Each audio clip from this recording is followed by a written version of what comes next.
Rishi Sunak's appointment as the British Prime Minister has triggered waves of celebrations in India. His Indian ancestry has sparked hopes of great relations between the two nations. But then, ties between India and Britain have been good in recent years, irrespective of who may have been at the helm of affairs.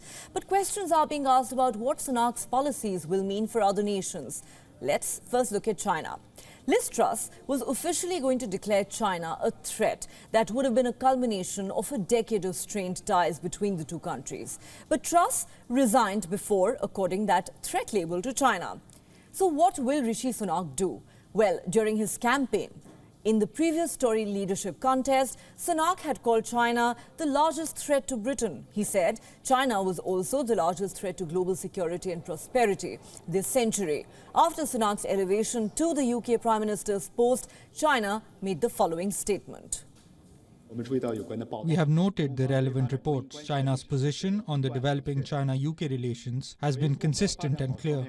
Retaining and developing bilateral relations is the shared responsibility of China and the UK and fulfills the shared interest of the people in both countries. We hope that, together with the UK and on the basis of mutual respect and benefit, we can move China-UK relations to advance on the right path. It seems China has adopted a wait-and-watch approach. Sunak had proposed an alliance between the UK, the US and India to counter China. This was during his Ready for Rishi campaign to become Prime Minister after Boris Johnson resigned. The US has welcomed the news of Sunak becoming the new British Prime Minister. US President Joe Biden hailed it as a groundbreaking milestone. And whether it's the United Kingdom or just today, we've got news that Rishi Sunak is now the Prime Minister. As my brother would say, go figure. And the Conservative Party expected to become the Prime Minister, I think, tomorrow when he goes to see the King. Pretty astounding. A groundbreaking milestone, and it matters. It matters. Well, Biden will be working with Sunak on multiple fronts. One of the most difficult will be the Russia-Ukraine war. Sunak was the Chancellor of the Exchequer when Boris Johnson was Prime Minister, and Boris was quite vociferous in his support of Ukraine. During his first speech on Tuesday, Prime Minister Sunak vowed to help Ukraine till the war's conclusion, even as he warned about the difficult choices ahead. I understand how difficult this moment is. After the billions of pounds it cost us to combat COVID, after all the dislocation that caused, in the midst of a terrible war that must be seen successfully to its conclusions, I fully appreciate how hard things are. Meanwhile, Moscow said it did not expect any positive changes in the relationship between Russia and Britain in the foreseeable future. Sunak is not expected to differ from his predecessors in terms of foreign policy. After the economic debacle during Liz Truss's reign, Sunak will most likely be too busy looking inwards. Well, for more on that story, we are now joined by Ray Locker from Washington, D.C. Ray Locker is a senior journalist. Thanks very much, Mr. Locker, for speaking to WION. Now, Rishi Sunak takes over as British Prime Minister at a time when not only is the UK going through an unprecedented economic and political crisis, but the world at large is facing immense turmoil. Sunak seems to have made it clear that his policy on Ukraine will be no different from that of his predecessors. Russia says it doesn't see any positive change in the bilateral ties. US President Biden, on the other hand, has welcomed Sunak's appointment, saying it's a groundbreaking milestone.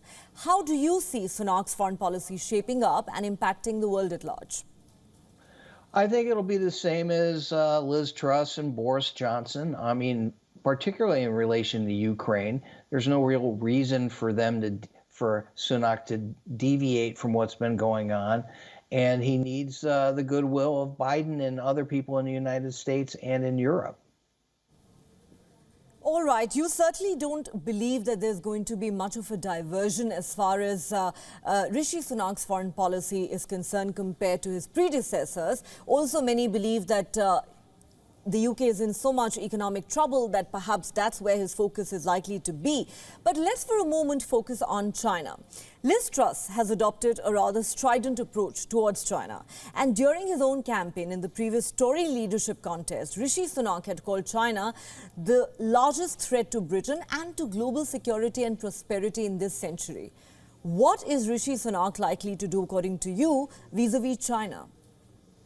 I think he'd follow the same policies. And I mean, I think his Indian background will color some of this and perhaps some of the world's perceptions of what he's doing. Is he going after China because of the long time antipathy between India and China? I think that's something that some people may take into account. But I think the British policy on China has been fairly consistent over the last 10 years or so. And I don't really see that that would change with him as prime minister. Okay, that's interesting. You know, you said his Indian descent is likely to color some of his policies.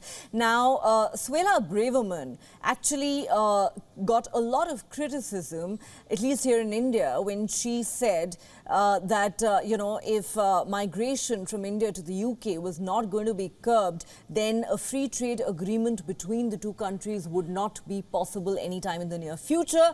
This is something that has emerged as an irritant in the India-UK ties. Do you see that changing with Rishi Sunak now coming in? No, I don't. I mean, I think immigration from India to the United Kingdom is an advantage for the UK. And one of the reasons why the UK is having such economic problems now is it has, you know, cut the flow of immigration from the rest of Europe because of Brexit. And they're having labor problems and all sorts of other economic issues. So doing anything that would stop immigration, I think, is a bad idea. All right, so you believe that this is actually in UK's interest. Suella Braverman certainly didn't seem to think so. We'll have to wait to see what Rishi Sunak's take on this is. But yes, most believe that there is unlikely to be any big change in the UK's foreign policy under Rishi Sunak. The focus is likely to be more on the economy. But thank you very much, Ray Locker, for sharing your perspective with us here on WION. Thank you.